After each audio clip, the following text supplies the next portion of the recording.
যদি তৃতীয় বিশ্বযুদ্ধ ফেস করতে হয় অথবা একটা বড় ধরনের লম্বা সময়ের যুদ্ধ ফেস করতে হয়, সেটা আসলে আমাদের জন্য হবে খুবই দুঃখজনক, সারা পৃথিবীর মানুষের জন্য দুঃখজনক হবে। কারণ আপনি জানেন একটা যুদ্ধ কখনো মানুষের জন্য ভালো কিছু নিয়ে আসে না।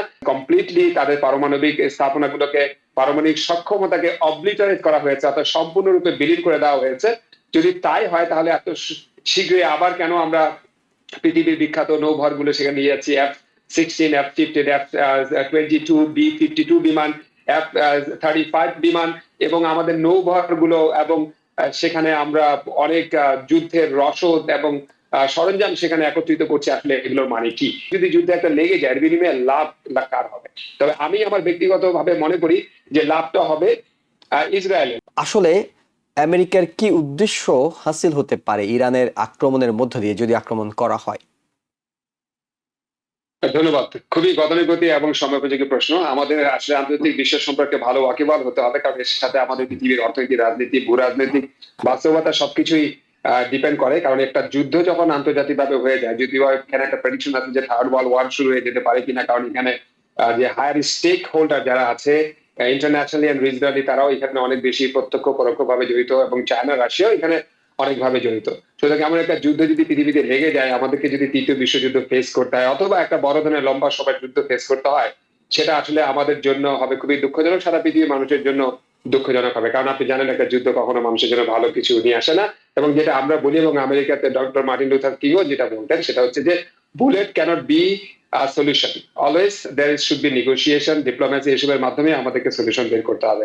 হাওয়েভার এখন যে যুদ্ধের দামামা চলছে, এটা কি সত্যি কি যুদ্ধের দামামা, না এটা বাগাড়ম্বর চলতেছে, সেটা আমাদেরকে ভালোভাবে বুঝতে হবে। একটা যুদ্ধ যদি লেগে যায় তাহলে আমরা কি কি বাস্তবতা ফেস করব। আমাদের ইরাক অভিজ্ঞতা, লিবিয়া অভিজ্ঞতা থেকে আমরা অনেক কিছু শিখেছি।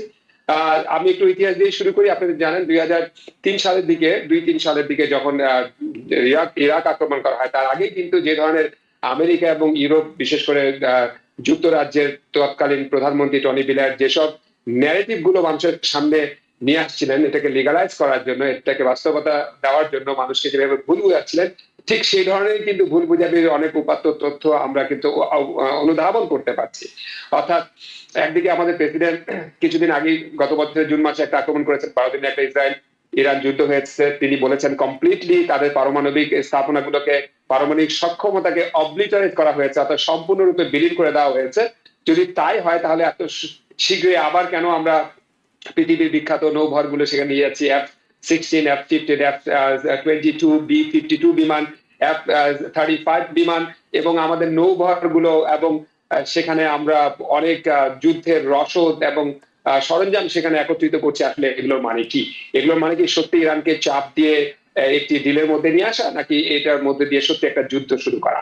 এটা বুঝতে হলে আমাদেরকে প্রথমে বুঝতে হবে যে আমেরিকা আসলে ডোমেস্টিক পলিটিক্সটা কি চায়, এবং ট্রাম্পের আসলে পজিশন ডোমেস্টিক পলিটিক্স এই মুহূর্তে কি আছে। রিজিওনাল পলিটিক্স আর ইন্টারন্যাশনাল পলিটিক্স, এই তিনটা বিষয় যদি আমরা বুঝি, তাহলে আমরা এখান থেকে অনুধাবন করতে পারবো আসলে কি সেখানে হতে যাচ্ছে। ডোমেস্টিক্যালি যদি আমরা চিন্তা করি, তাহলে ডোনাল্ড ট্রাম্প এখন খুব ভালো পজিশনে আছে কিনা।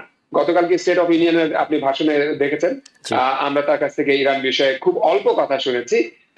তার একটা ডেডলাইন ছিল 10 থেকে 15 দিনের মধ্যে যুদ্ধ একটা হয়তো শুরু হবে, সেই ধরনের সেই ডেডলাইনটাও বিষয়ে আমরা কালকে এত বেশি উচ্চ বাক্য শব্দ শুনি নেই, হয়তো সেখান থেকে কিছুটা উনি নমনীয় হয়েছেন।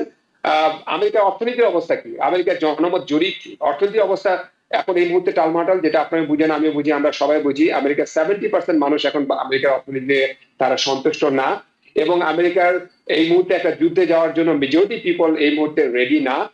যার ফলে ডোনাল্ড ট্রাম্প কিন্তু ডোমেস্টিক্যালি খুব একটা ভালো পজিশনে উনি নেই। এবং ইন্টারন্যাশনালি যদি বলি, যে যেমন ইরাক যুদ্ধ করতে গিয়ে আমেরিকার অনেক ফ্রেন্ড ছিল, ন্যাটো ছিল, ইউরোপিয়ান ইউনিয়নভুক্ত দেশগুলো ছিল, এবং মধ্যপ্রাচ্যে অনেক দেশ তাদের বেস ব্যবহার করতে দিয়েছে, তাদের ভূখণ্ড ব্যবহার করতে দিয়েছে। এবার কিন্তু আমরা সেই দিকটা অনেক দুর্বল দেখতেছি। যেমন নেটোর সাথে একটা বড় ধরনের ঝামেলা আমাদের আছে, ইউরোপিয়ান ইউনিয়ন গুলো এবার আমাদের সাথে একসাথে নাই, মধ্যপ্রাচ্যের অনেক দেশ, রিজিওনাল যেগুলো আমাদের অ্যালাই বা ফ্রেন্ড ছিল, সেগুলো কিন্তু বিশেষ করে সৌদি আরব, বাহরাইন কিংবা কাতার, তারা তাদের আকাশসীমা বা বেস আমাদেরকে ব্যবহার করতে দেবে না বলেছে। এবং তারপরে আমরা যদি দেখি যে ইরানের যদি অভ্যন্তরীণ ব্যাপারটাও যদি আপনি চিন্তা করেন, যে আমরা আসলে কি চাইতেছি ওখানে, কি আসলে ডোনাল্ড ট্রাম্প কি চাচ্ছে, ডোনাল্ড ট্রাম্প কি চাচ্ছে রেজিম চেঞ্জ করা। লেটস সে ফর এক্সাম্পল রেজিমই যদি চেঞ্জ হয়, তাহলে কি এটা খুব বেশি উন্নত ব্যবস্থাকে নিয়ে আসবে কিনা। কারণ ইরানের বাস্তব রাজনৈতিক অবস্থা হচ্ছে যে যদি আমরা রেজিম চেঞ্জ করি তাহলে হয়তো ওখানে মিলিটারি ক্ষমতা আসতে পারে, অথবা আরো এক্সট্রিম সরকার ক্ষমতা আসতে পারে, অথবা যদিও কোন লিবারাল যদি কেউ যদি তাকে বসায়, যেমন আমরা ভেনিজুয়েলায় বসিয়েছি এবং ভেনিজুয়েলার নতুন যে প্রেসিডেন্ট তিনি আমাদের কথা শুনছেন, আমাদের অনুযায়ী তেলের চুক্তি করছেন, তেলের উপর আমাদেরকে নিয়ন্ত্রণ দিয়েছেন, এরকম ধরনের কিছু হওয়ার সম্ভাবনা কি ইরানে আছে কিনা? আমি বলবো যে অবশ্যই নাই, কারণ ইরানিরা খুবই বেশি দেশপ্রেমী। রেজিম চেঞ্জ হলেও তারা দেশের সার্বভৌমত্ব স্বার্থ কিন্তু বিকিয়ে দিবে এমন মানুষ কিন্তু ইরানিরা না, এবং ইরানের ইতিহাস কিন্তু তাই বলে। এখন যদি এই মুহূর্তে এমন যদি হয় যে ওখানে যদি যুদ্ধ লেগেই যায়, তাহলে এটা আসলে কাকে বেনিফিট করবে এবং তার বাস্তবতা কি? আমরা যদি দেখি যে ইরাকের যুদ্ধ, লিবিয়ার যুদ্ধ, এই যুদ্ধগুলো বা আফগানিস্তানের যুদ্ধ, এই যুদ্ধগুলোতে কি আমেরিকা সত্যি সাকসেসফুল হয়েছে? The answer is no. কারণ ওখানে রিফিউজি ক্রাইসিস বেড়েছে, দেশগুলো নিয়ন্ত্রণহীন হয়ে গেছে, ওখানে বিপ্লব, পাল্টা বিপ্লব এরকম হয়েছে, ইভেন কি আফগানিস্তান আমাদেরকে ছেড়ে দিতে হয়েছে, লিবিয়ার অবস্থা তথবৈচর, লিবিয়ার মানুষ একদমই সন্তুষ্ট না। অন্য ক্ষেত্রে ইরাককে আমরা এখন স্টেবল করতে পারিনি, ইরাককে আমরা এখনো মানে উন্নয়নশীল রাষ্ট্র পরিণত করতে পারিনি, দরিদ্র একটা কান্ট্রিতে পরিণত হয়েছে। এরকম বাস্তবতায় যদি আমেরিকা একটা রিস্ক নেয়, দীর্ঘমেয়াদী যদি এই যুদ্ধ হয়ে যায়, তাহলে কিন্তু এটা আমেরিকার জনগণ, আমেরিকার অর্থনীতি এবং আমেরিকাকে ক্ষতিগ্রস্ত করবেই, এর সাথে সাথে বড় ধরনের একটা ওই অঞ্চলে একটা রিজনাল ক্রাইসিস তৈরি করবে। এখন কথা হচ্ছে এর বিনিময়ে যদি যুদ্ধে একটা লেগে যায়, এর বিনিময়ে লাভ কার হবে? তবে আমি আমার ব্যক্তিগতভাবে মনে করি যে লাভটা হবে ইসরায়েলের, কারণ ইসরায়েল চায়, সেখানে অলরেডি অর্ধ ডজন দেশের সাথে তারা বিভিন্ন ভাবে যখন খুশি তখন তারা আক্রমণ করে, যুদ্ধ চালায়, তারা গুলি ছোড়ে, মানুষ মারে। গাজাতে কি করেছে এটা আমরা সবই বুঝেছি।